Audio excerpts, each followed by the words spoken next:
دوستوں یوں تو آپ نے سوشل میڈیا وغیرہ پر ایسے بہت سارے انسانوں کے بارے میں سنا ہوگا جو حد سے زیادہ لمبے اور بہت زیادہ طاقتور ہوتے ہیں، اتنے زیادہ لمبے کہ انسان تو انسان، ان کے سامنے بہت بڑے بڑے پہاڑ بھی جو ہیں چینٹیوں کے برابر لگتے ہیں۔ شیطان جیسے دکھنے والے یہ لوگ ہم جیسے نارمل انسانوں کو تو اپنے ہاتھ کی مٹھی میں دبا کر بآسانی قبر تک پہنچا سکتے ہیں، لیکن میرے دوستوں آج کے اس ایپیسوڈ میں آپ کو حقیقت میں ایک ایسے انسان سے روبرو کروانے والے ہیں جو حقیقت میں بہت زیادہ لمبا تھا، اور اتنا زیادہ لمبا کہ اگر وہ کسی سمندر میں کھڑا ہو جاتا تو بھی وہ ڈوب نہیں پاتا تھا۔ ہاں دوستوں، اس کے بارے میں یہ بات تو بہت زیادہ مشہور ہے کہ جب اس کو کھانے کی ضرورت ہوتی تھی تو سمندر کے اندر سے ایک بھینس سے بھی بڑی یا اس سے بھی زیادہ بڑی مچھلی کو نکال کر سورج کی طرف کرتا اور سورج کی گرمی سے اس مچھلی کو بھونتا اور کھڑا کھڑا وہیں اس کو فنش کر دیتا تھا۔ اب آپ سوچ رہے ہوں گے کہ ایسا بھی کوئی دنیا میں آدمی ہو سکتا ہے؟ جی ہاں، میں بات کر رہا ہوں tallest main in the world, یعنی ایک ایسے انسان کے بارے میں جو بہت زیادہ لمبا اور بہت زیادہ طاقتور تھا۔ جی ہاں، اس کا نام ہے عوج بن عنق۔ لیکن میرے دوستوں اس انسان کی ایک یہی خاصیت نہیں ہے کہ یہ سب سے زیادہ لمبا انسان تھا اور سب سے زیادہ طاقتور تھا، بلکہ اس کی ایک اور خوبی ہے، وہ یہ ہے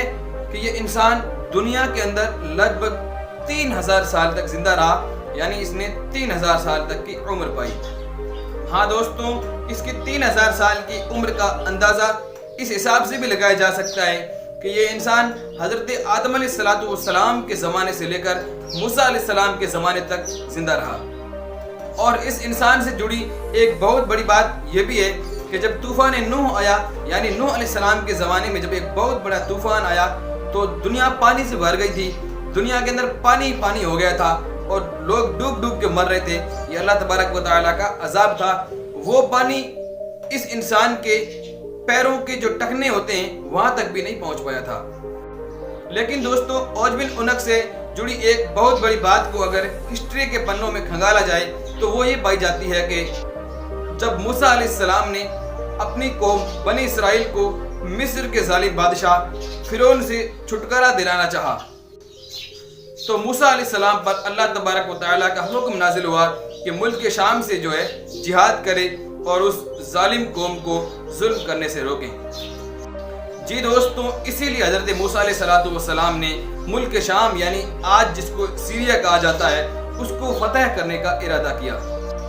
تو سب سے پہلے حضرت موسیٰ علیہ السلام نے 12 آدمیوں کو الگ کیا اور اپنے اپنے قبیلے کا سردار بنایا۔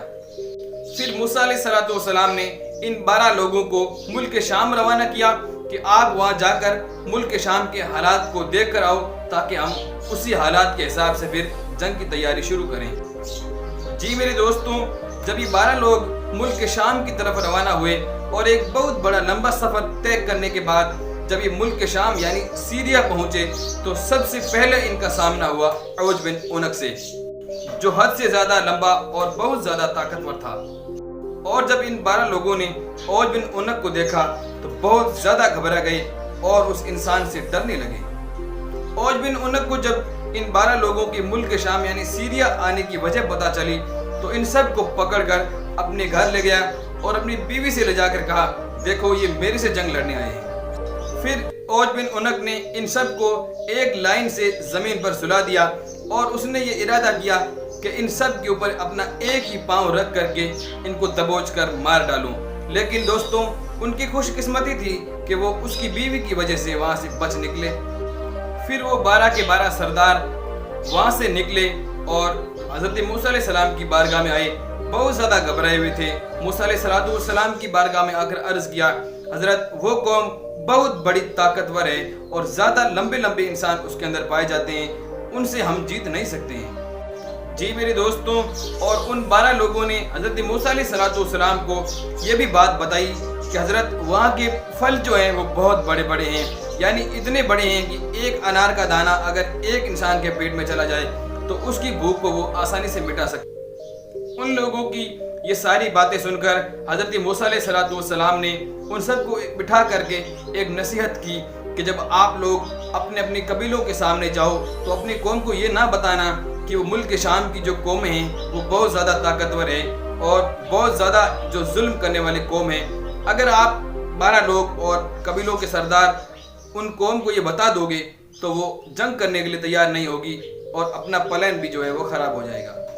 لیکن ناظرین ہوا یوں کہ جو یہ 12 سردار تھے انہوں نے موسیٰ علیہ السلام کی نصیحت پر عمل نہیں کیا۔ 10 لوگ ان میں سے الگ ہو گئے، صرف 2 ہی لوگوں نے حضرت موسیٰ علیہ السلام کی اس نصیحت پر عمل کیا۔ باقی 10 سرداروں نے اپنی اپنی قوم کو جیسی وہ ظالم اور بہت زیادہ طاقتور تھی ویسا اپنی قوم کو جا کے بتا دیا۔ تو صرف رہے حضرت موسیٰ علیہ السلام کے پاس 2 سردار اور قبیلے اور حضرت موسیٰ علیہ السلام، اور ان 10 سرداروں کی وجہ سے یعنی جنہوں نے اپنی قوم کو بتا دیا تھا کہ وہ قوم بہت ظالم ہے اور ہم ان سے نہیں جیت سکتے ہیں، اسی وجہ سے پوری بنی اسرائیل کی قوم نے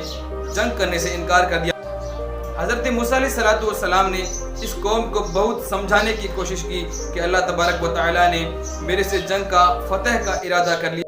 لیکن دوستوں موسیٰ علیہ السلام کے سمجھانے پر بھی اس قوم نے انکار پر انکار ہی کیا، اور اس قوم نے حضرت موسیٰ علیہ السلام کو تو یہ تک کہہ ڈالا کہ جاؤ تم اور تمہارا رب ان لوگوں سے جنگ کر لو، ہم میں اتنی طاقت نہیں ہے، ہم تو یہیں بیٹھے رہیں گے۔ اور ناظرین اس گستاخی کی وجہ سے اس پوری قوم کو سزا بھی بھگتنی پڑی۔ پھر حضرت موسیٰ علیہ السلام نے اکیلے ہی اس شیطان سے اوج بن اونق سے لڑنے کا ارادہ کیا۔